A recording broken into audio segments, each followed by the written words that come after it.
Laria Bible et Ashley Freeman ont disparu le jeudi 30 décembre 1999 alors qu'ils fêtaient le 16e anniversaire d'Ashley. Laria avait passé la nuit chez une amie, mais cette nuit-là, la maison de la famille Freeman a pris feu, détruisant complètement le bâtiment.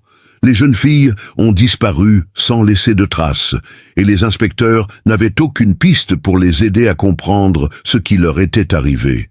Ce n'est que 20 ans plus tard, en 2020, que l'enquête s'est enfin rapprochée de la résolution du mystère. C'étaient les vacances de Noël, dans l'est de l'Oklahoma, et Laria Bible, 16 ans, passait presque tous ses jours dans la maison de campagne de la famille Freeman avec sa meilleure amie Ashley. Cependant, l'approche de son anniversaire ne rend pas Ashley heureuse et son état dépressif inquiète Laria. La situation s'est aggravée après la mort de son frère Shane Freeman, 1 an plus tôt, qui a porté un coup dur à la jeune fille. Les deux amis étaient inséparables depuis l'enfance. Leur maison était voisine, mais en 1995, la famille Freeman a déménagé à 30 km de là, ce qui n'a pas empêché leur amitié. Laria, un peu plus âgée, avait déjà son permis de conduire et conduisait une voiture. Ashley rêvait également d'obtenir son permis et économisait de l'argent en travaillant dans un magasin, soit environ 4 000 $. Elle prévoyait de passer l'examen de l'auto-école juste après son anniversaire. Les filles aimaient passer du temps ensemble. Elles se coiffaient, allaient chez le manucure et faisaient du sport. Ashley jouait au basketball et Laria était l'une des meilleures pom-pom girls de l'école. En outre, Ashley s'intéressait à la chasse et a abattu son premier cerf à l'âge de 13 ans. Le jour de l'anniversaire d'Ashley, son humeur ne s'est pas améliorée et la soirée s'est déroulée sans grand événement. Elle, Laria et sa mère Cathy sont allées faire des courses et à leur retour, tard dans la soirée, elles ont décidé de passer la nuit chez elle. Plus tard, Jeremy Hurst, le petit ami d'Ashley, est passé, lui a offert un cadeau et est parti. Et bientôt, un incendie a changé la vie de ces familles, pour toujours, le 31 décembre 1999. Au petit matin, les pompiers d'Oklahoma City ont reçu un appel signalant un grave incendie dans la maison des Freeman. Lauren Bible, la mère de Laria, était au travail lorsqu'elle a reçu un appel de son fils signalant l'incendie. Lorsqu'ils ont appris qu'un corps avait été retrouvé, les parents de Laria se sont précipités sur les lieux horrifiés. Lorsqu'ils sont arrivés, l'incendie avait été éteint et la police avait bouclé les lieux. Ils espèrent que leur fille est indemne, mais l'enquête n'a pas encore commencé. Le bureau du shérif local attend l'arrivée des agents du FBI. La raison de ce retard pourrait être un conflit de longue date entre la famille Freeman et le shérif au sujet de la mort de Shane. Shane Freeman avait disparu et lorsqu'il a été retrouvé, il a révélé qu'il avait été maltraité par son père. Quelques mois plus tard, le shérif l'a abattu, affirmant que Shane l'avait menacé avec une arme à feu. La famille Freeman a contesté cette affirmation, mais n'a pas eu le temps d'intenter une action en justice. La tragédie s'est produite quelques jours avant la date limite. Lorsque l'agent du FBI Steve Nattar est arrivé sur les lieux, il n'a trouvé qu'un seul corps, celui de Katie Freeman. Elle était allongée sur un lit d'eau qui a partiellement éteint l'incendie, mais ne l'a pas sauvée. Les policiers ont continué à fouiller les décombres à la recherche d'autres corps, mais n'ont trouvé personne d'autre. Les parents de Laria espéraient que les filles s'étaient échappées à temps, mais le FBI n'a pas entamé de recherche et n'a même pas inspecté les environs de la maison. Le père de Laria, Jay Bible, a alors organisé une équipe de recherche composée de gardes-chasse locaux, mais ils n'ont rien trouvé. L'agent Nattar a rapporté plus tard que des blessures par balle avaient été trouvées sur le corps de Katie, ce qui avait causé sa mort avant le début de l'incendie. Cela indique que ce qui s'est passé n'était pas un accident. La police a organisé une expédition de 2 jours dans l'espoir que l'enquête puisse enfin être menée à bien. Pour la première fois depuis longtemps, la famille Biebel était convaincue que l'enquête avançait dans la bonne direction. L'optimisme était de mise au début des recherches, les policiers ayant à leur disposition des chiens de recherche, mais au fur et à mesure qu'ils s'enfonçaient dans les profondeurs, leurs espoirs commençaient à s'évanouir. Les mines de Galing disposent d'un réseau complexe de tunnels et tout ce qui touche le fond n'y reste pas longtemps, mais est emporté par le courant. Grâce à la photographie sous-marine, les chercheurs ont pu voir parmi les débris même une lame de bulldozer, mais aucune trace des jeunes filles. Malgré le témoignage détaillé de Jones et le professionnalisme de l'équipe de recherche, leurs efforts sont restés vains. Plus tard, lorsqu'il est devenu évident qu'aucune preuve ne pouvait être trouvée, le prisonnier est revenu sur ses aveux. Les enquêteurs ont comparé la période de la disparition des filles avec le récit de l'auteur et ont commencé à douter de son implication. Jones aurait-il pu commettre le crime, étant donné qu'il a été appréhendé à seulement 15 km du domicile de la famille Freeman? L'arrestation de Jeremy Jones a eu lieu à 4 heures du matin, alors qu'il affirme avoir mis le feu à la maison et être parti avec les otages à 3 heures du matin. Il a fallu 1 heure à l'agent spécial Nataro pour retracer son itinéraire. Jones aurait-il pu se rendre à la mine, se débarrasser des filles, revenir, effacer ses traces et se faire arrêter pour trouble à l'ordre public? L'agent Nataro a admis que la partie la plus difficile de son travail était de priver les parents de leurs derniers espoirs de dire au revoir à leurs filles. Un service commémoratif pour Lori Biebel et Ashley Freeman a été organisé le mercredi 30 décembre 2009, 10 ans après la tragédie. En 2018, le Washington Post a fait état de nouvelles circonstances entourant la disparition des jeunes filles. Les autorités ont finalement identifié les auteurs présumés. Selon de multiples témoignages, les 3 hommes se sont vantés à plusieurs reprises de leur implication dans le crime, des années après qu'il se soit produit. Le magazine People a confirmé que la police avait arrêté Ronald Busick, 66 ans, et l'avait inculpé de 4 chefs d'accusation. 2 autres suspects, Warren Welch et David Pennington, sont décédés à ce stade, ce qui ne permet pas de confirmer ou d'infirmer les accusations. Selon les médias, Welch, Pennington et Busick se sont non seulement vantés de ce qu'ils avaient fait, mais ont également menacé quiconque tenterait de les dénoncer à la police. Plus précisément, elle a déclaré que les hommes avaient d'abord pris les filles en otage, qu'ils avaient ensuite abusé d'elles et qu'ils les avaient ensuite démembrées. Elle a également révélé que Welch était en possession d'une mallette contenant des photographies de filles ligotées, la bouche scotchée. Sur certaines de ces photos figurait Welch lui-même. Les détails concernant Busick restent inconnus. Toutefois, le procureur principal Isaac Shield a déclaré que l'avocate du suspect, Gretchen Molsey, avait assuré au procureur que son client était disposé à fournir des informations sur le lieu de sépulture des jeunes filles en échange d'un accord. Selon les termes de l'accord, Busick doit plaider coupable et fournir l'emplacement exact des corps. En contrepartie, le tribunal accepte de réduire sa peine à 15 ans, dont 10 ans en prison et les 5 ans restants avec sursis.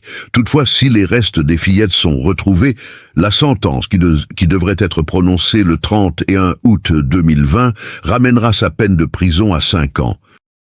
La police a organisé une expédition de 2 jours, dans l'espoir que l'enquête puisse enfin être menée à bien. Pour la première fois depuis longtemps, la famille Biebel était convaincue que l'enquête avançait dans la bonne direction. L'optimisme était de mise au début des recherches, les policiers ayant à leur disposition des chiens de recherche, mais au fur et à mesure qu'ils s'enfonçaient dans les profondeurs, leurs espoirs commençaient à s'évanouir. Les mines de Galing disposent d'un réseau complexe de tunnels et tout ce qui touche le fond n'y reste pas longtemps, mais est emporté par le courant. Grâce à la photographie sous-marine, les chercheurs ont pu voir parmi les débris même une lame de bulldozer, mais aucune trace des jeunes filles. Malgré le témoignage détaillé de Jones et le professionnalisme de l'équipe de recherche, leurs efforts sont restés vains. Plus tard, lorsqu'il est devenu évident qu'aucune preuve ne pouvait être trouvée, le prisonnier est revenu sur ses aveux. Les enquêteurs ont comparé la période de la disparition des filles avec le récit de l'auteur et ont commencé à douter de son implication. Jones aurait-il pu commettre le crime, étant donné qu'il a été appréhendé à seulement 15 kilomètres du domicile de la famille Freeman? L'arrestation de Jeremy Jones a eu lieu à 4 heures du matin, alors qu'il affirme avoir mis le feu à la maison et être parti avec les otages à 3 heures du matin. Il a fallu 1 heure à l'agent spécial Nataro pour retracer son itinéraire. Jones aurait-il pu se rendre à la mine, se débarrasser des filles, revenir, effacer ses traces et se faire arrêter pour trouble à l'ordre public? L'agent Nataro a admis que la partie la plus difficile de son travail était de priver les parents de leurs derniers espoirs de dire au revoir à leurs filles. Un service commémoratif pour Lori Bible et Ashley Freeman a été organisé le mercredi 30 décembre 2009, 10 ans après la tragédie. En 2018, le Washington Post a fait état de nouvelles circonstances entourant la disparition des jeunes filles. Les autorités ont finalement identifié les auteurs présumés. Selon de multiples témoignages, les 3 hommes se sont vantés à plusieurs reprises de leur implication dans le crime, des années après qu'il se soit produit. Le magazine People a confirmé que la police avait arrêté Ronald Busick, 66 ans, et l'avait inculpé de 4 chefs d'accusation. 2 autres suspects, Warren Welch et David Pennington, sont décédés à ce stade, ce qui ne permet pas de confirmer ou d'infirmer les accusations. Selon les médias, Welch, Pennington et Busick se sont non seulement vantés de ce qu'ils avaient fait, mais ont également menacé quiconque tenterait de les dénoncer à la police. Les enquêteurs ont enregistré les déclarations de témoins qui ont affirmé que le mobile du crime était les dettes de Danny Freeman, liées à des activités illégales. Le témoin, appelé T.O. dans les documents, a déclaré qu'elle vivait avec Welch depuis un certain temps et qu'elle avait entendu leur conversation. Elle a notamment déclaré que les hommes avaient d'abord pris les filles en otage, puis les avaient maltraitées avant de les éventrer. Elle a également décrit la possession par Welch d'une mallette contenant des photographies de filles ligotées, la bouche scotchée. Sur certaines de ces photos figurait Welch lui-même. Les détails concernant Busick restent inconnus. Toutefois, le procureur principal Isaac Shield a déclaré que l'avocate du suspect, Gretchen Molsey, avait assuré au procureur que son client était disposé à fournir des informations sur le lieu de sépulture des jeunes filles en échange d'un accord. Selon les termes de l'accord, Busick doit plaider coupable et fournir l'emplacement exact des corps. En contrepartie, le tribunal accepte de réduire sa peine à 15 ans, dont 10 ans en prison et les 5 ans restants avec sursis. Toutefois, si les restes des fillettes sont retrouvés, la sentence, qui devrait être prononcée le 31 août 2020, ramènera sa peine de prison à 5 ans. L'affaire des personnes disparues de Lori Bible et Ashley Freeman a connu de nombreuses années de fausses pistes, d'espoirs déçus et d'enquêtes compliquées. Malgré les efforts des enquêteurs, des équipes de recherche et des journalistes, la vérité est restée cachée pendant des années. Cependant, grâce à la persistance des proches qui n'ont jamais cessé de se battre pour la justice, l'affaire a connu un nouveau développement.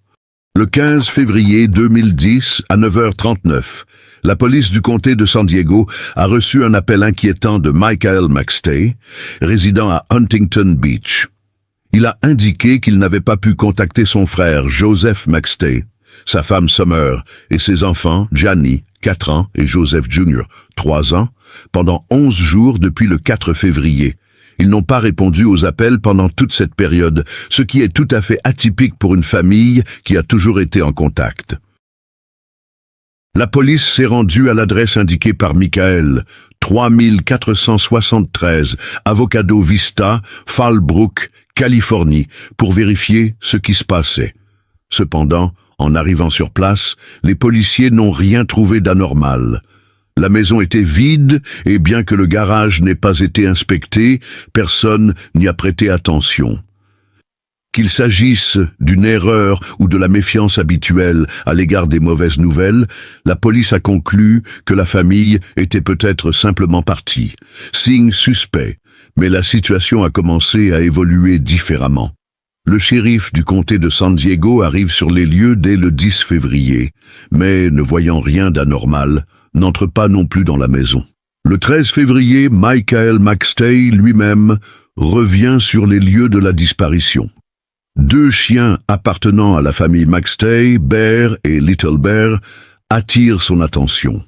Ces animaux avaient l'air sales et affamés, ce qui semblait tout à fait étrange pour des personnes qui partiraient sans s'occuper de leurs animaux de compagnie. Michael, inquiet que quelque chose soit arrivé à la famille, décide de se faufiler dans la maison par une fenêtre. À l'intérieur, il trouve des signes indiquant que la famille a quitté la maison précipitamment. Mais il n'y a aucune trace d'effraction ou de vol, et il semble que les propriétaires soient simplement partis en laissant tout en l'état. À l'intérieur, malgré l'absence de signes inquiétants, Michael sent que quelque chose ne va pas. Enfin, un appel à la police. Quelques jours plus tard, Michael décide de signaler la disparition de sa famille à la police. Ce n'est qu'à ce moment-là que commence l'enquête, qui conduira à la découverte de détails macabres. Le 10 février, des policiers se rendent au domicile des Douglas, mais ne trouvent aucune trace de lutte ou d'effraction. La décision est prise, il faut attendre quelques jours, en espérant que la famille prenne contact d'elle-même. Premier indice, le temps passe et les Douglas ne se manifestent pas. L'inspecteur Thomas Rivers, qui s'est vu confier l'affaire, a commencé par demander les données relatives aux appels de Michael et de Lily. La réponse de l'opérateur révèle que le téléphone de Michael est éteint depuis le 3 février au soir. Dans le même temps, le téléphone de Lily est resté actif pendant encore 2 jours. Il recevait des appels et des messages, mais ne répondait pas. L'opérateur a également signalé que le 3 février, les téléphones du couple ont été enregistrés près de l'autoroute I-15 à environ 15 km de leur domicile. À 21h17, un appel sortant a été passé depuis le téléphone de Michael vers son collègue, mais l'appelant n'a pas répondu. Le téléphone a ensuite été définitivement éteint. Le dernier appel sortant de Lily a été enregistré à 16h55 le même jour. Des messages ont été reçus sur son téléphone jusqu'au 7 février, date à laquelle le téléphone a probablement été déchargé. Pendant tout ce temps, le signal du téléphone de Lily a été observé près d'un pont, situé à proximité de la ville d'Escondido. L'enquête a commencé. Ces faits étranges ont amené l'inspecteur Rivers à se pencher sérieusement sur l'affaire. L'enquête a commencé. Ces faits étranges ont amené l'inspecteur Rivers à se pencher sérieusement sur l'affaire. Il se renseigne auprès de tous les aéroports, gares routières et ferroviaires, hôtels et hôpitaux des environs. Le 12 février, des informations sur la famille disparue sont communiquées aux médias. Des parents et des amis des Douglas ont créé un site web offrant une récompense de 2000 $ pour toute information utile. Des drones ont même commencé à être utilisés pour retrouver la famille. Données financières et perquisitions. Un détective a obtenu un mandat de perquisition au domicile de la famille et a également demandé un examen de leurs transactions financières. Il a été découvert que Michael avait plus de 150 000 $ sur son compte et qu'aucune transaction n'avait été enregistrée depuis sa disparition. La famille avait récemment acheté une maison spacieuse de 2 étages pour 400 000 $. Les entretiens avec les voisins ont révélé que personne n'avait vu quoi que ce soit de suspect le jour de la disparition. Le 19 février, Rivers et une équipe d'experts sont allés fouiller la maison et ses environs. Trouvailles étranges. La première chose qui a attiré l'attention est l'absence d'un des véhicules. Le SUV Toyota 4 Runner noir appartenant à Michael a disparu tandis que le second véhicule, le Ford Escape de Lily, est resté garé à l'extérieur de la maison. Il semble que ce soit le 4 runner avec lequel la famille a quitté la maison. Lorsque la police a examiné la maison, elle n'a trouvé aucun signe de lutte, mais elle a remarqué des détails étranges. Sur le canapé du salon se trouvaient les lunettes de Lily, qui sortaient rarement sans elles. À proximité se trouvaient 2 grandes boîtes de pop-corn, dont une partie était éparpillée sur le sol, comme si les enfants l'avaient mangée devant la télévision. Dans la cuisine, il y avait une barquette d'œufs abîmés, une banane noircie posée sur la table et un paquet de pop-corn à moitié cuit dans le micro-ondes. La salle de bain soulevait encore plus de questions. Une lampe de table était posée sur le sol comme si quelqu'un l'avait accidentellement fait tomber. Dans le dressing, il y avait des objets éparpillés et des valises ouvertes dans lesquelles on avait mis quelque chose à la hâte. Cependant, le processus d'emballage avait été brusquement interrompu. Les sacs n'étaient pas fermés et les affaires n'étaient pas complètement emballées. L'absence de sac à main féminin est encore plus étrange. Bien que Lily ait beaucoup de vêtements, aucun de ces sacs à main n'a été retrouvé dans la maison. Les enquêteurs ont interrogé les employés de Joseph, les associés Chase Merritt et Dan Cavanaugh, qui étaient chargés de la partie technique du travail. Il s'est avéré que l'entreprise générait des revenus réguliers et était évaluée à près d'1 million de dollars. Des échantillons d'ADN ont également été prélevés sur d'éventuels suspects. Le 23 février, soit 19 jours après la disparition, Interpol a été associé aux recherches. Le 5 mars, une nouvelle piste importante est apparue. Des images provenant de caméras de surveillance situées à la frontière avec le Mexique. L'image floue montre une famille de 4 personnes franchissant un poste de contrôle. Toutefois, la qualité des images ne permettait pas d'identifier précisément les personnes. La voiture a quitté la maison le 4 février, alors que les images de la frontière sont datées du 8 février. Malgré ces doutes, la police a mis fin à l'enquête, supposant que la famille était partie de son plein gré. La famille n'a pas cru à cette version. Le père de Joseph, Patrick, a essayé d'organiser ses propres recherches en demandant l'aide d'un ami texan, Tim Miller, qui a participé à des opérations de recherche et de sauvetage. Mais cela n'a donné aucun résultat. Les années ont passé, mais la famille n'a jamais été retrouvée, ni au Mexique ni ailleurs. En 2013, l'affaire a été confiée au FBI. Les circonstances de la disparition sont restées mystérieuses, donnant lieu à de nombreuses rumeurs et théories. L'une d'entre elles est que Joseph aurait été impliqué dans un cartel, ce qui aurait entraîné ses conséquences. Cependant, aucune preuve n'a été apportée. Une autre théorie a été avancée par l'écrivain Rick Baker. Il pensait que Summer pouvait se débarrasser de son mari et s'enfuir avec les enfants, allant même jusqu'à simuler un enregistrement de la caméra à la frontière pour induire l'enquête en erreur. Des informations ont également fait surface sur les problèmes de santé de Joseph. Il avait souvent des vertiges, ce qui aurait pu influencer son comportement. La famille McStay a disparu en 2009. Et l'affaire est restée silencieuse pendant des années. Les gens ont oublié l'histoire, mais les proches espèrent toujours qu'ils sont en vie. Le 11 novembre 2013, un motard a découvert un crâne humain dans le désert de Mojave, et les enquêteurs arrivés sur place ont trouvé 2 tombes peu profondes, avec les restes de 2 adultes et de 2 enfants. Une masse d'1 kilogramme, qui pourrait être l'arme du crime, gisait également sur les lieux. Les restes étaient complètement décomposés et il a fallu 4 jours pour les identifier.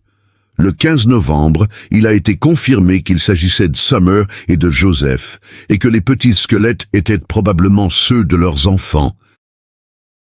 L'enquête a été confiée au bureau du shérif de San Bernardino. L'ADN de Chase Merritt, l'associé de Joseph, a été retrouvé dans le véhicule de la famille, mais les enquêteurs l'ont d'abord ignoré, parce qu'ils pensaient que la famille avait fui au Mexique. Cependant, le lieu de sépulture se trouvait dans une zone reculée, et il a été possible de conserver des preuves, notamment des traces de pneus qui correspondaient à ceux du camion de Chase. il s'est avéré que ce dernier connaissait bien le désert, puisqu'il y avait passé du temps lorsqu'il était enfant et que sa sœur vivait à proximité. Les données du téléphone portable ont également confirmé qu'il se trouvait sur le lieu de l'enterrement. En outre, Chase était en proie à de graves difficultés financières. Alors que les affaires de Joseph étaient en plein essor, Chase empruntait constamment et sa dette totale s'élevait à environ $100 000. Il falsifiait également des chèques et même après la disparition de sa famille, il continuait à frauder. Il s'est avéré qu'il avait un grave conflit avec Joseph au sujet de l'argent. La dernière fois qu'ils se sont disputés, c'était au sujet d'un remboursement important pour une fontaine défectueuse. Toutes les preuves pointaient vers Chase. Le 5 novembre 2014, il a été arrêté. Le père de Joseph s'est souvenu que son fils n'était pas satisfait du travail de Chase et qu'il envisageait de le remplacer, ce qui aurait pu constituer un motif supplémentaire. Chase jouait et devait d'importantes sommes au casino. Le 4 février 2010, il aurait appris que Joseph allait le dénoncer à la police pour tricherie. La Californie applique la loi des 3 coups et Chase aurait pu être condamné à une peine de prison à perpétuité. Le soir du 4 février, il s'est rendu dans la maison de son partenaire et a tué toute la famille, puis a caché les corps pendant 2 jours avant de les conduire dans le désert. Auparavant, il a conduit le 4x4 de la famille jusqu'à la frontière pour laisser l'enquête déraper. Il s'est avéré que c'est Chase qui a cherché des informations sur le Mexique dans l'ordinateur de Joseph. Le procès s'est ouvert le 7 février 2019. Les preuves contre Chase étaient circonstancielles, mais l'accusation a prouvé avec assurance sa culpabilité. La défense a tenté de faire porter le chapeau à un autre partenaire commercial, Dan Cavanagh, mais l'enquête n'a pas permis de recueillir d'éléments à son encontre. Finalement, le jury a déclaré Chase coupable du meurtre de toute sa famille. Il a été condamné à la peine de mort et se trouve actuellement dans une cellule de détention en attendant son exécution. Après le verdict, Chase Merritt a continué à clamer son innocence. Sa défense a déposé de nombreux recours, invoquant l'absence de preuves directes et la partialité présumée de l'enquête. Cependant, la Cour est restée inflexible.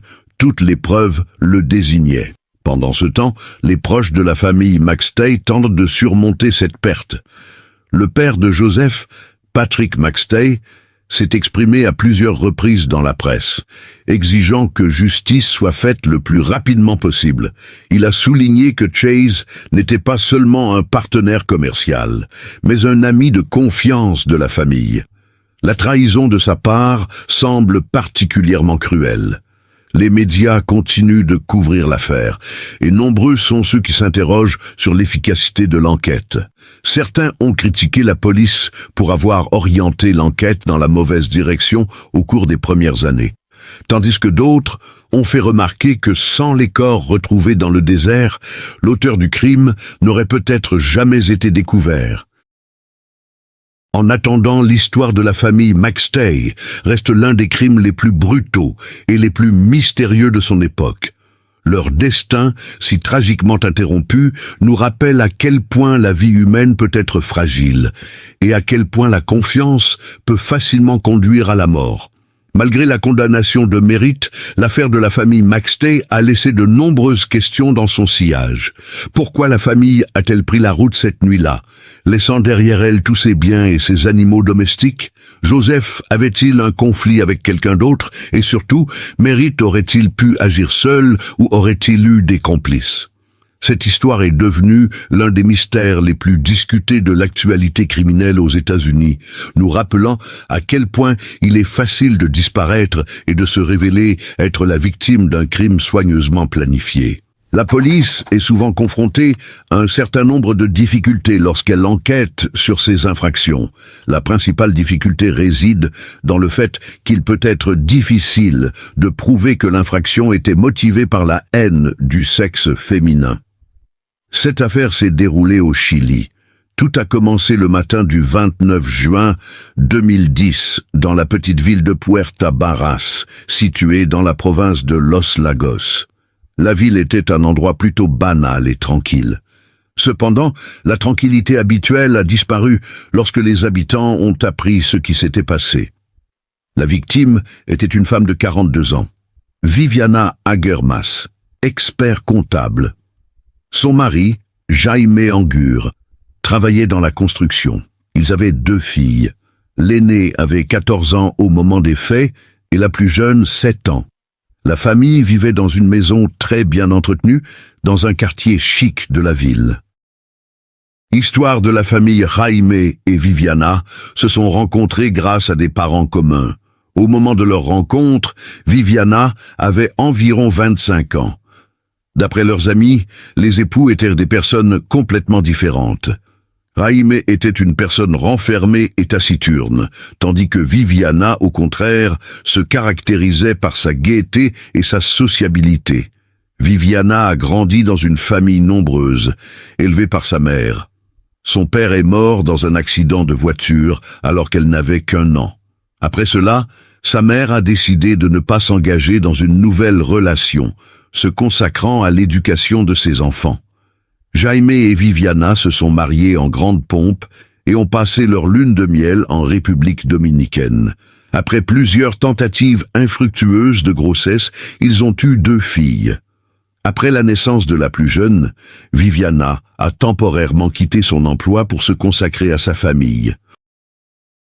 Le matin du 29 juin 2010, tout semble normal à première vue.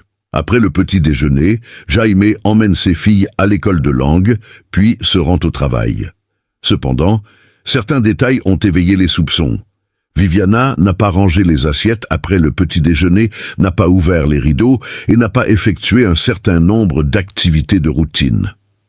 D'après les relevés téléphoniques, Viviana avait contacté diverses entreprises dans la matinée et Jaime l'avait appelée à 7h48, apparemment pour lui dire au revoir parce qu'il avait oublié de le faire avant de partir. Dans l'après-midi, Jaime a reçu un appel étrange d'un inconnu.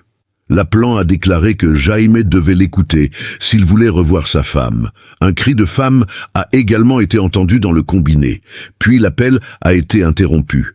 Jaime a pensé qu'il s'agissait d'une farce et n'a rien fait pour contacter sa femme. Plus tard, sa fille aînée a déclaré que Viviana n'était pas venue la chercher à l'école et qu'elle avait décidé de rentrer à pied. Découverte. La fille cadette rentre à la maison et constate le désordre dans la chambre de ses parents. Des affaires et des documents traînent sur le lit. Le coffre-fort, les appareils photos et les bijoux ont disparu de la maison. Jaime signale alors l'incident à la police. Les forces de l'ordre ont fouillé la maison et les alentours, mais n'ont rien trouvé de suspect. Jaime leur a ensuite demandé de quitter la maison car leur présence effrayait les enfants. L'enquête se poursuit. Dans la soirée du 29 juin, les policiers avaient déjà recueilli des informations de base, mais ils ne comprenaient pas bien la situation.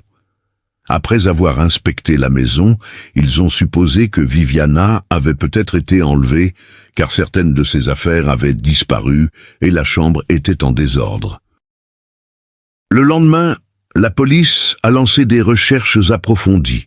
Les voisins ont été interrogés, les images de vidéosurveillance ont été vérifiées et des efforts ont été déployés pour rechercher d'éventuelles traces du crime dans les environs de la maison. Cependant, aucune preuve significative n'a pu être trouvée. La famille continue d'être au centre de l'attention et les enquêteurs commencent bientôt à interroger Jaime. Son comportement a éveillé certains soupçons. L'homme n'a pas immédiatement signalé l'appel étrange, a tardé à contacter la police et, malgré la situation alarmante, n'a pas cherché activement à retrouver sa femme. Der Vollmond birgt Geheimnisse, die viel seltsamer sind, als man sich vorstellen kann. Seit Jahrhunderten betrachten wir den Mond als Symbol für Ruhe, Führung und Geheimnisse. Aber was, wenn wir getäuscht worden sind? Was ist, wenn dieser Vollmond im Januar nicht nur ein leuchtender Ball am Himmel ist, sondern etwas ganz anderes? Der Vollmond am 13. Januar 2025 wird der erste Vollmond des neuen Jahres sein. Und es ist nicht einfach nur ein weiterer Vollmond. Es geht nicht nur um seine Strahlkraft oder seine Wirkung auf die Gezeiten. Es geht um etwas Tieferes. Eine verborgene Wahrheit, die in die Energie des Mondes eingewoben ist und sich bereits auf sie auszuwirken beginnt, auch wenn sie sich dessen nicht bewusst sind. Peu à peu, la police a commencé à pencher pour la conclusion que Viviana n'était plus en vie. Pour vérifier cette hypothèse, ils fouillèrent minutieusement les environs, les maisons abandonnées, les granges, les rivières et les plans d'eau. Mais même ces actions ne donnèrent aucun résultat. Jaime était également à la recherche de sa femme. Il a passé des annonces et promis de remercier toute personne qui lui fournirait des informations sur l'endroit où elle se trouve. Mais malgré ses efforts, les recherches n'ont pas progressé. Des conflits cachés dans la famille. L'enquête a révélé que la vie commune de Jaime et Viviana n'était pas aussi heureuse qu'il y paraissait. Jaime a admis avoir trompé sa femme à plusieurs reprises. Selon lui, Viviana l'a découvert accidentellement et a entamé une relation avec un autre homme par vengeance. En outre, Viviana souffrait de dépression et a même suivi un traitement. Un de ses amis proches a déclaré à la police que Jaime était parfois violent avec sa femme. Les enquêteurs ont interrogé l'amant de Viviana, Eduardo Gozé, et ont découvert qu'ils entretenaient toujours une relation. Eduardo a même été ajouté à la liste des suspects, bien qu'il s'agisse plutôt d'une tentative de trouver une nouvelle piste dans une affaire sans issue. Intérêt inattendu pour l'enquête. Quelque temps plus tard, les autorités ont décidé de procéder à une deuxième perquisition au domicile de Jaime, à l'aide de chiens spécialement dressés.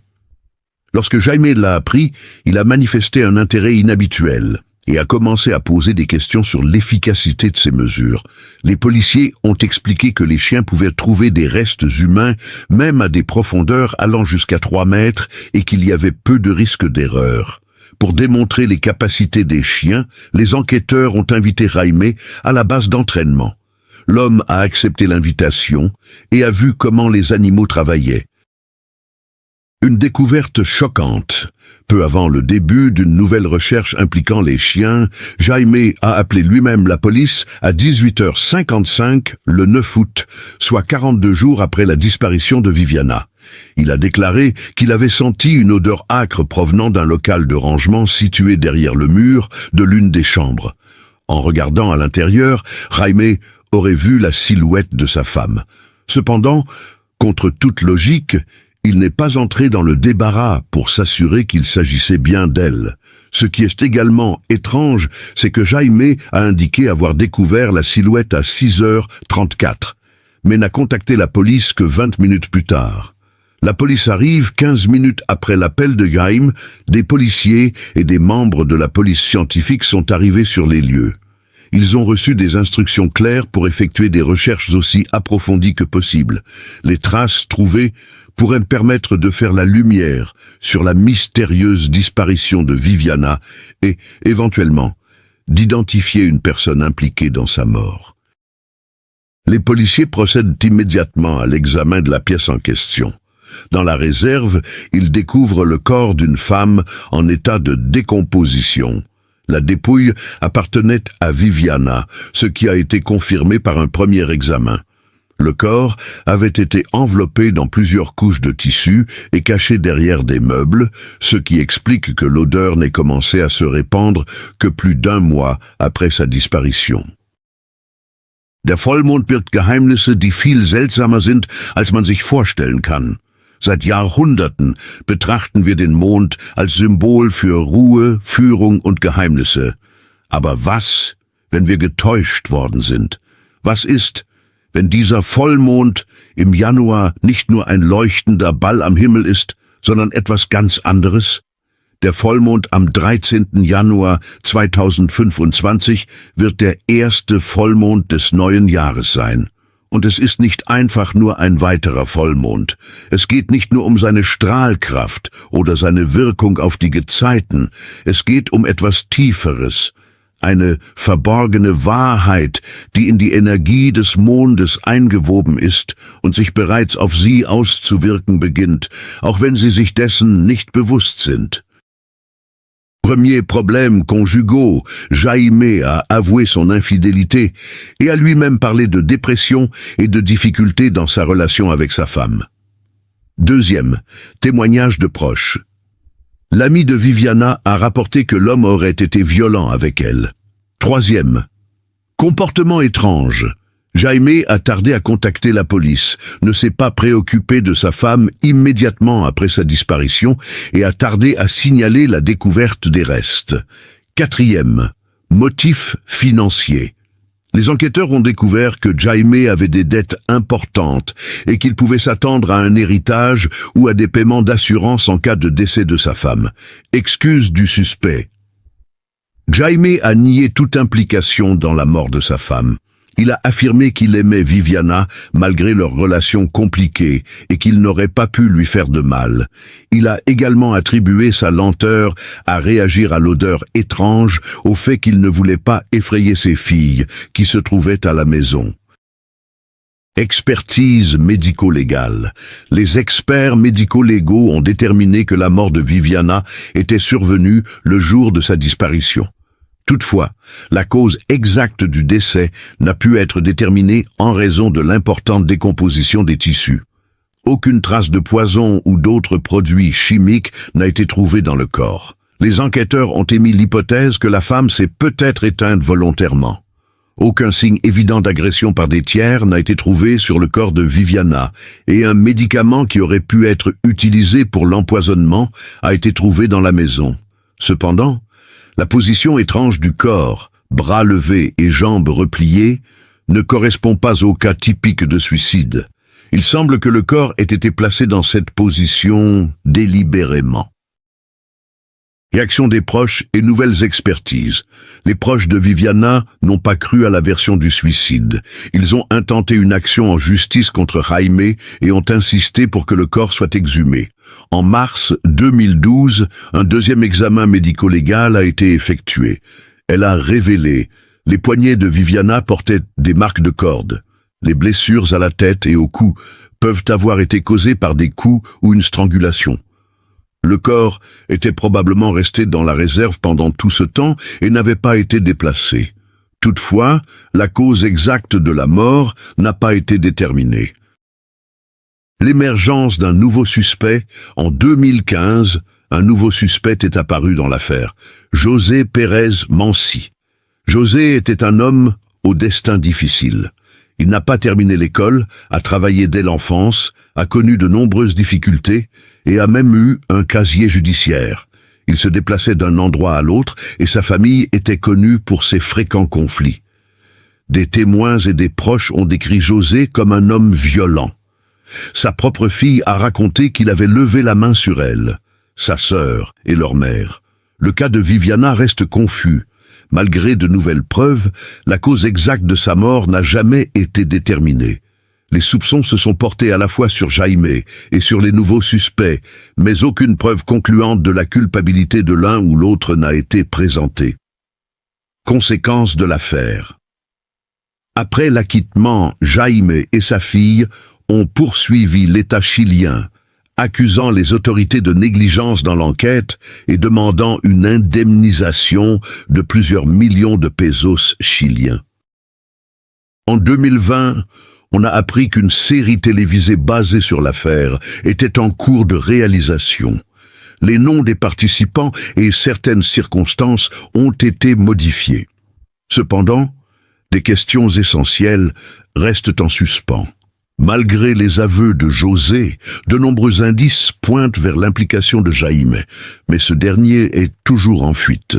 Junko Furuta, lycéenne japonaise, est née le 18 janvier 1971 à Misato City, dans la préfecture de Saitama. Elle vivait avec ses parents, fréquentait le lycée Yao Minami et travaillait à temps partiel dans une usine de plastique pour économiser de l'argent en vue de voyager après l'obtention de son diplôme. Junko était une élève exemplaire, manquant rarement les cours et ayant de bonnes notes. ce qui la rendait populaire parmi ses camarades. Elle rêvait de devenir une idole, symbole de la culture pop japonaise, incarnant une image pure et séduisante. Cependant, sa vie a été tragiquement interrompue par un crime brutal. Ce crime a été considéré comme le pire cas de délinquance juvénile dans le Japon de l'après-guerre. Le 25 novembre 1988, les mineurs Hiroshi Miyano, Jyo Ogura, Shinji Minato et Yasushi Watanabe ont enlevé une lycéenne de 17 ans, Junko Furuta, qui vivait à Misato City, dans la préfecture de Saitama. Pendant plusieurs semaines, les auteurs de l'enlèvement l'ont détenue de force au domicile des parents de l'un des ravisseurs. Les copains avaient l'habitude de commettre des viols collectifs avec succès. Avant le cas de Furutu, ils avaient également enlevé une autre fille, qu'ils avaient ensuite relâchée vivante. Pour compliquer la tâche de la police, l'un des ravisseurs a forcé Furutu à appeler ses parents et à leur dire qu'elle s'était enfuie de chez elle, qu'elle se trouvait chez une amie et qu'elle n'était pas en danger.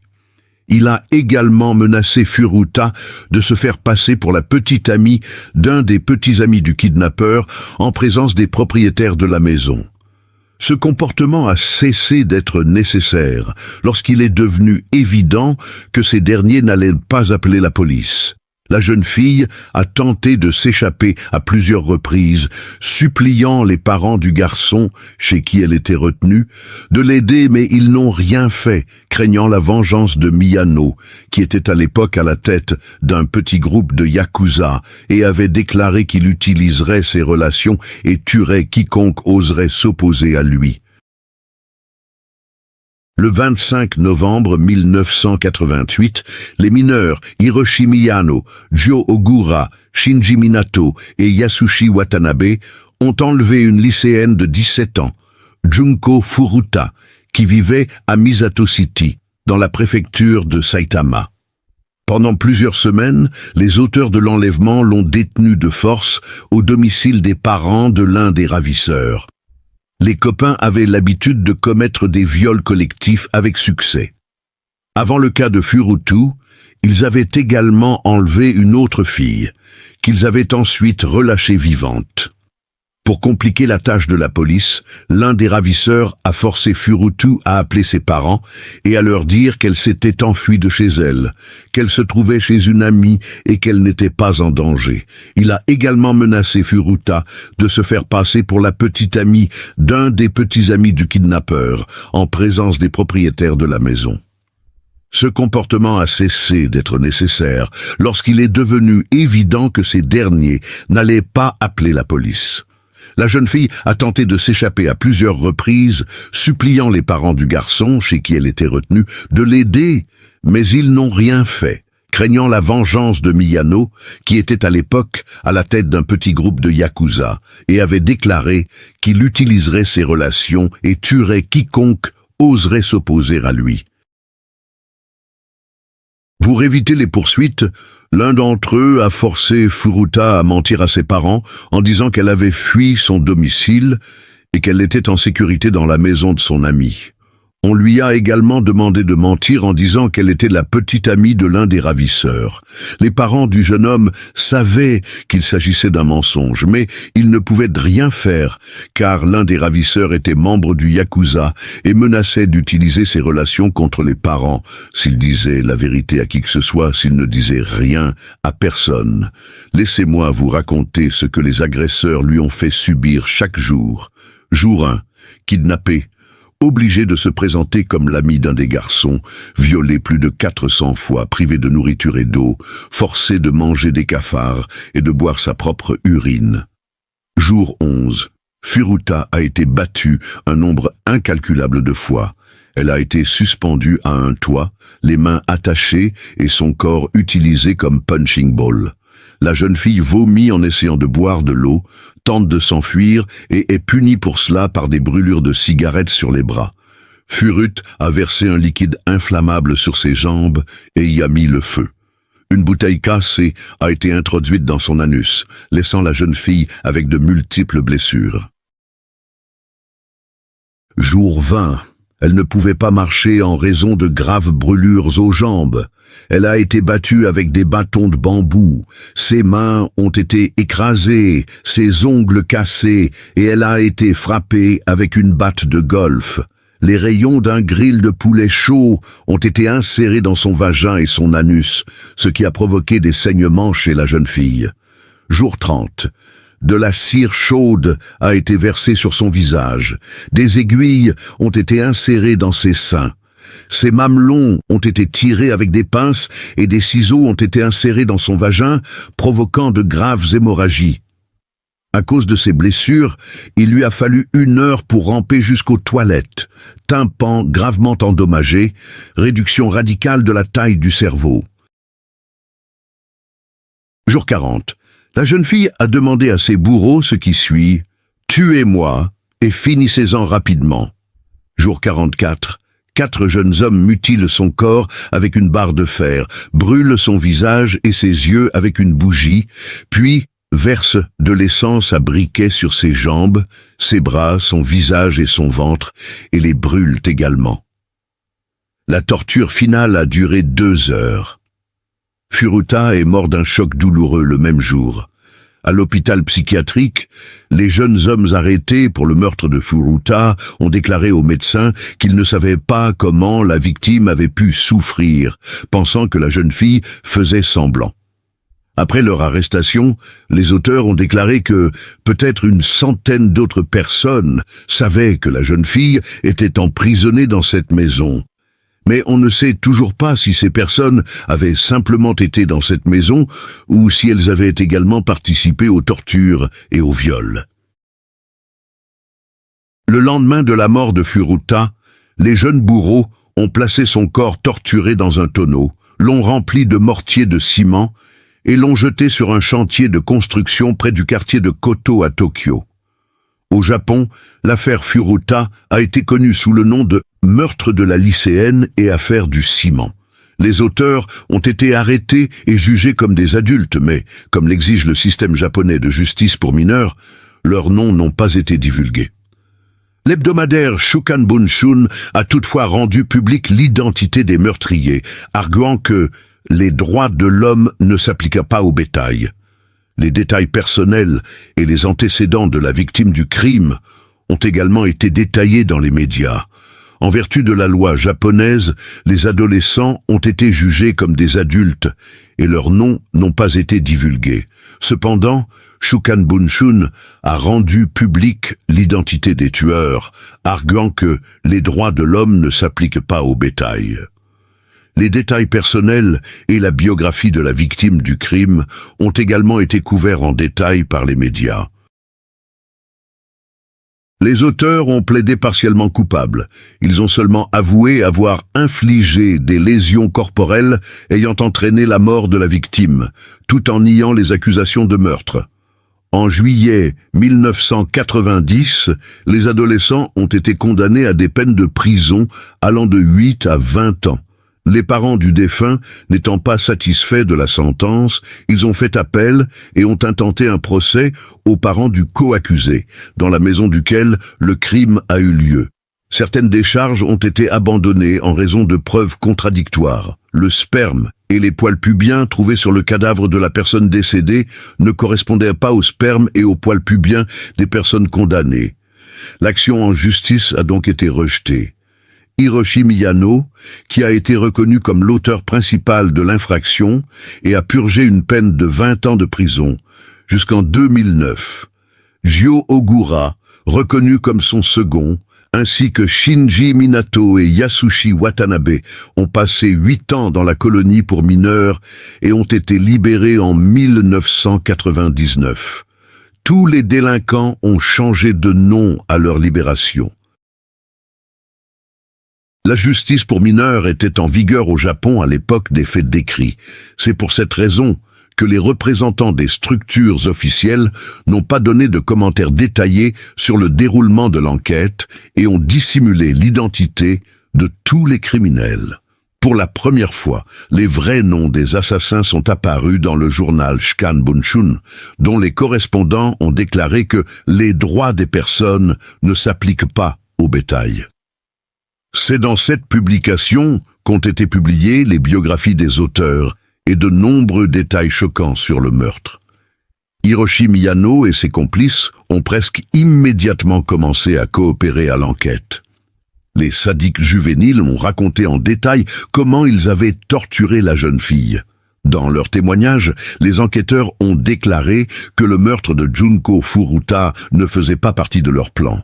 Les auteurs ont affirmé qu'ils ne s'étaient rendus compte qu'après la mort de la victime de la gravité des blessures qu'ils lui infligeaient.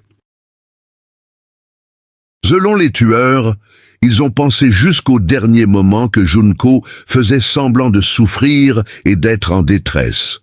Au moment des procès, tous les auteurs étaient mineurs. Malgré cela, ils ont été jugés comme des adultes, avec toute la rigueur des lois locales. Le tribunal a déclaré les 4 accusés coupables. Pour la torture et le meurtre de Junko Furuta, les auteurs ont été condamnés à des peines allant de 4 à 17 ans de prison. La peine a semblé très clémente aux victimes, les parents de la jeune fille assassinée.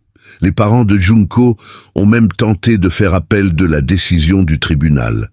Cependant, pour un certain nombre de raisons, ils n'y sont pas parvenus. Le principal responsable, Hiroshi Miyano, c'est dans sa maison que la victime a été détenue, a purgé une peine de 17 ans de prison. La première chose qu'il a faite après sa libération a été de changer de nom de famille. Son complice le plus actif a fait de même.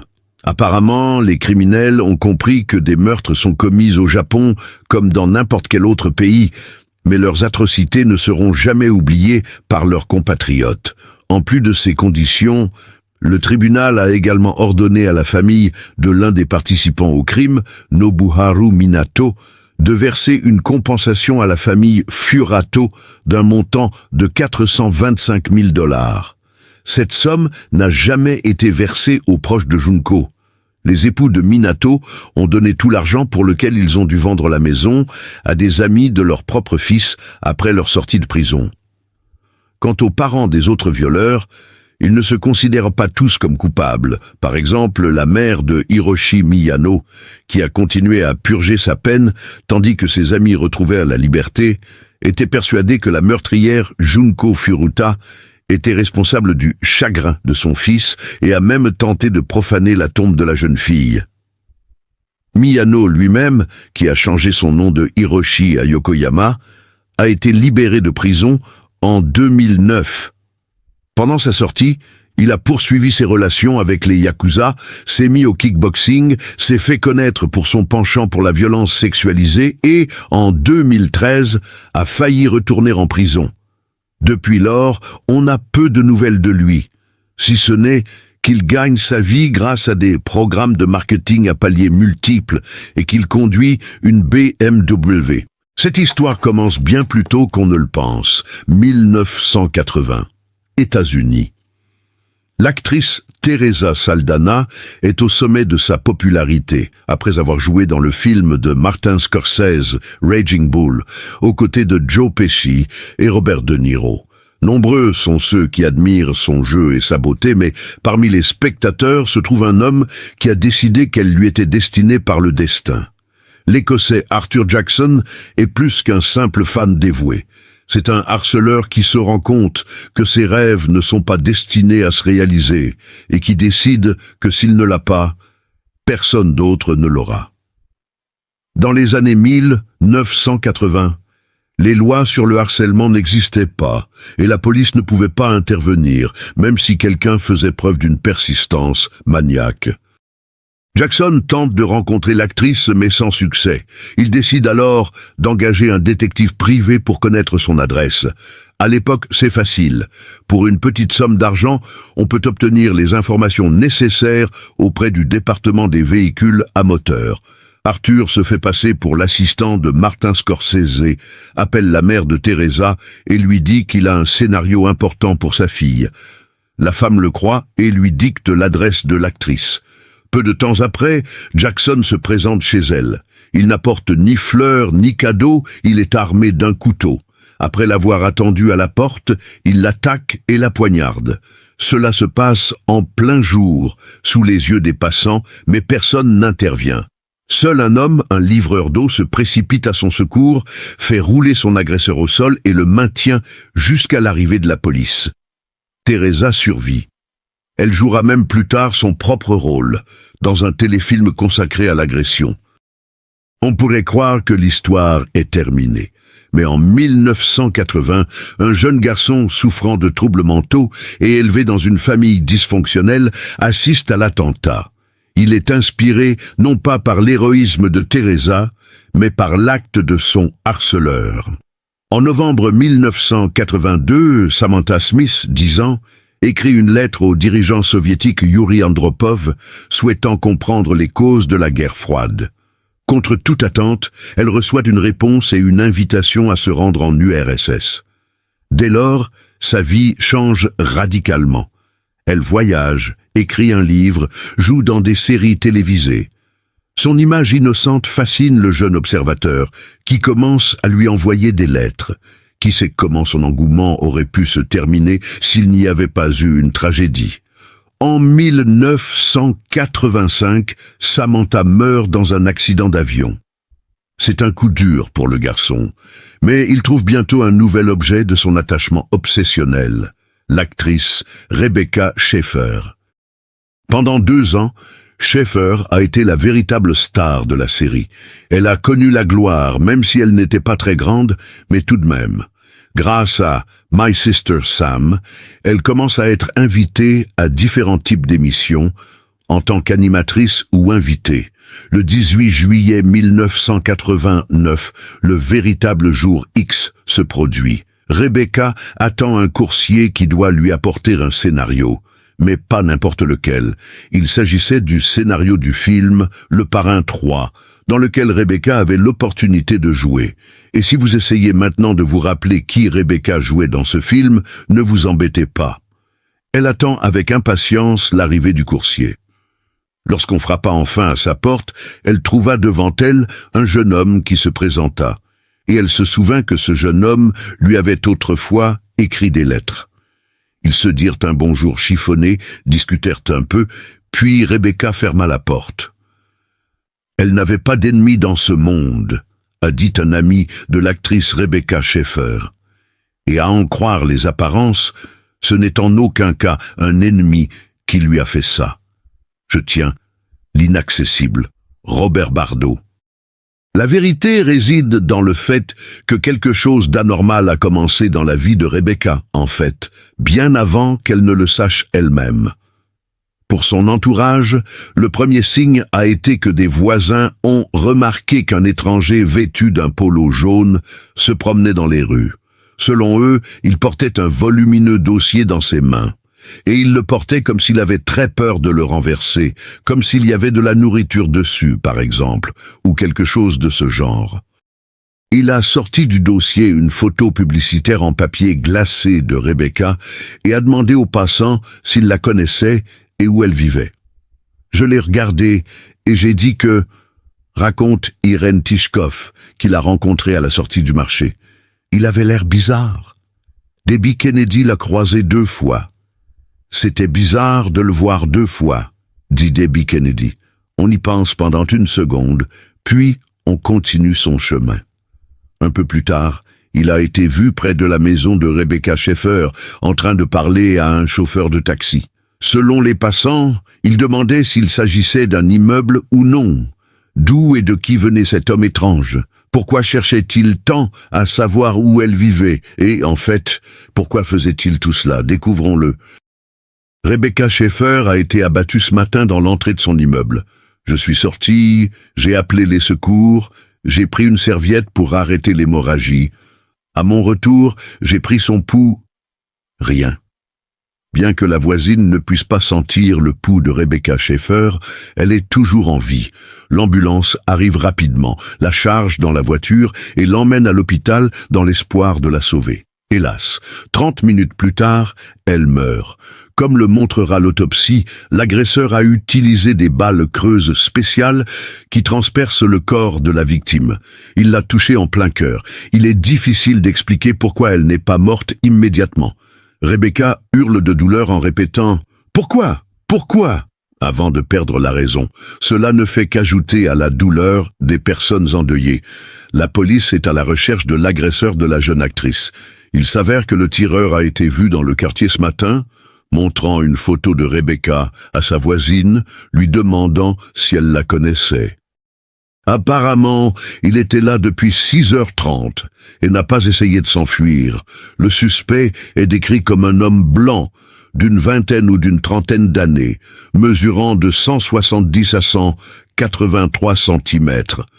Il n'a pas été retrouvé près de l'appartement de l'actrice décédée ce matin. Craignant pour sa sécurité, l'un des voisins, qui a souhaité garder l'anonymat, a signalé que l'inconnu cherchait Rebecca en montrant sa photo. Dès le lendemain, il a été retrouvé dans la ville de Tucson, en Arizona. Il s'agit de Robert John Barda, 19 ans. Pendant 3 ans, il lui a écrit des lettres, a essayé de la rencontrer, puis a vu une scène d'amour dans le film et a décidé de commettre un crime. L'accusé a été appréhendé à Tucson. Selon la police, il courait sur la route en criant aux automobilistes qu'il avait tué Rebecca Schaeffer. Il n'a pas caché qu'il voulait se suicider. Après le meurtre, Bard retourne dans sa ville natale, mais la réalisation de ce qui s'est passé le submerge. Il titube sur l'autoroute, désemparé. La police trouve en sa possession la même photo de Rebecca. Les policiers contactent sa famille et apprennent de nombreux nouveaux détails. Il ne fait aucun doute que c'est Robert Barda qui a tiré une balle dans le cœur de la pauvre femme. Il est extradé vers la Californie. Les détectives découvrent qu'il a une histoire malsaine avec sa famille. Il a survécu à des agressions pendant son enfance, a été hospitalisé 2 fois à Tucson à l'âge de 14 ans, souffrant de dépression et d'anxiété. Il a été placé dans une famille d'accueil, puis dans un institut psychiatrique. Les problèmes familiaux, l'isolement, le travail de gardien, les heures passées devant la télévision, les fantasmes de relations avec des femmes indisponibles sont autant d'éléments qui forment une fixation malsaine sur Rebecca Schaeffer. Il a failli abandonner, mais un nouveau film sort. Il voit une scène de lit et décide que la fille qu'il aime l'a trahi. Pour lui, elle n'appartenait qu'à lui et aurait dû rester innocente. Il décide alors d'utiliser un tuyau, en espérant que même si sa main tremble, la cartouche éclatera dans le corps de la jeune fille et l'achèvera. Parallèlement, Robert engage un détective privé et le paie $250 pour qu'il trouve l'adresse du domicile de Rebecca Schaeffer. Après avoir reçu les données, il se rend à Los Angeles. Il ne trouve pas tout de suite la maison de Rebecca Schaeffer, bien qu'il ait l'adresse exacte. Lorsqu'il la trouve, Barda appuie sur la sonnette, bien décidé à affronter le service de sécurité de l'idole, sauf qu'il n'y a pas de garde du corps. Rebecca se présente à lui. Je n'ai pas eu à tirer sur les gardes pour l'atteindre. Elle se tenait juste devant moi, comme une personne normale. C'était comme n'importe quel gars qui rêve de voir sa célébrité préférée, vous savez, et c'est arrivé. Il n'y avait que moi et elle, vous savez, je lui parlais. Barda est perdu. Il ne s'attendait pas à voir Schaeffer devant lui aussi facilement. Le type marmonne quelque chose, montre des photos, des lettres. Rebecca lui parle, mais bientôt elle s'excuse poliment, serre la main de son admirateur, lui souhaite bonne chance et s'en va dans sa chambre. Robert Barda est ensuite déçu. Lui-même ne sait pas ce qu'il veut le plus, lui parler encore ou la punir, l'abattre, la détruire. Il se rend dans un restaurant voisin, commande des rondelles d'oignons, mange et s'en veut. Sa rencontre avec Rebecca n'a pas été à la hauteur de ses attentes. Dans la salle de bain, il vérifie que son arme est bien chargée et se rend à nouveau chez elle. En chemin, Barda appelle sa sœur depuis une cabine téléphonique et lui promet « Tu auras bientôt de mes nouvelles ». À 10h15, le psychopathe se tient à nouveau devant la maison de Rebecca et appuie sur la sonnette. La jeune fille pense qu'il s'agit cette fois d'un coursier et descend, mais devant elle se trouve Robert Barda. Bien entendu, elle s'énerve et prononce la phrase suivante « Vous me faites perdre mon temps ». Selon le tireur, c'est elle qui a fini par l'énerver. « Je l'ai tué et je me suis dit, c'est moi qui l'ai fait. L'enquête et le procureur vont maintenant devoir déterminer le point le plus important. Robert Barda, compte tenu de son passé et de ses antécédents médicaux, était-il vraiment fou au point de commettre le mal sans savoir ce qu'il faisait? Ou bien se cache-t-il derrière des problèmes mentaux, alors qu'en réalité, c'est le mal qui l'habite qui alimente le côté sombre de sa personnalité? Le procès.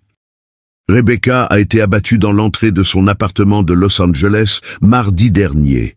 La plus grande crainte de l'acteur est un harceleur obsessionnel qui veut détruire la star, qui n'est jamais sorti de son esprit. Après avoir parlé aux enquêteurs, les parents de l'actrice décédée Rebecca Schaeffer ont quitté le poste de police sans faire de commentaires aux journalistes. Ce jour-là, les parents de Rebecca, Benson et Dana Schaeffer rencontrent la procureure Marcia Clark pour discuter du procès. Les gens décrivent Marcia Clark, 40 ans, comme intelligente, perspicace, travailleuse et éclairée. Marcia promet « Je me battrai avec acharnement pour faire comparaître un psychopathe devant un tribunal et obtenir justice pour elle. » L'audience dure 2 heures. Les parents de l'actrice décédée se rendent au tribunal. « Rebecca me manque terriblement », déclare son père.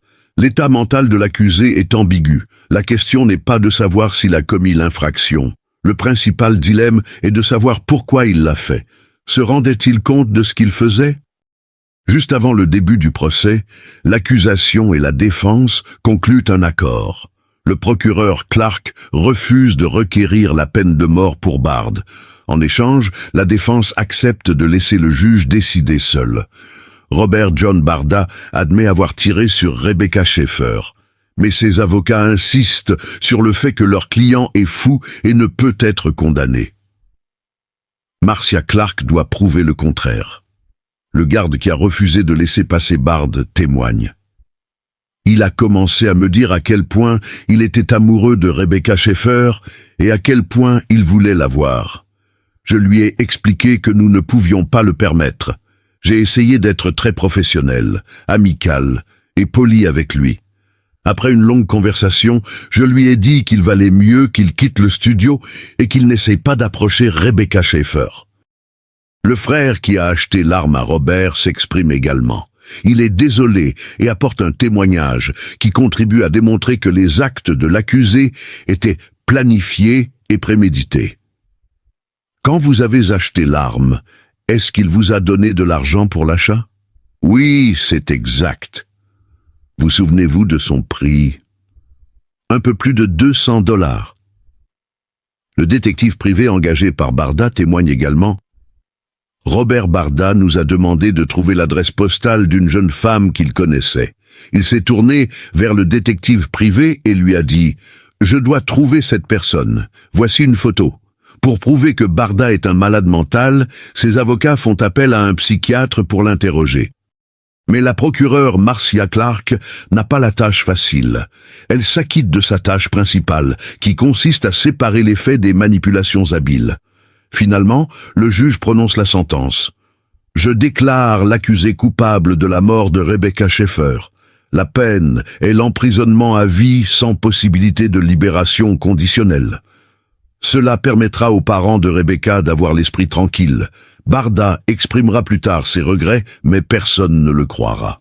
Après cette tragédie, la première loi contre le harcèlement, stalking, est adoptée aux États-Unis. En outre, les détectives privés ne peuvent plus obtenir d'informations personnelles sur les citoyens par l'intermédiaire du département des véhicules à moteur. C'est tout pour l'instant. Prenez soin de vous et de vos proches. Soyez gentils et souvenez-vous que le mal ne reste pas impuni.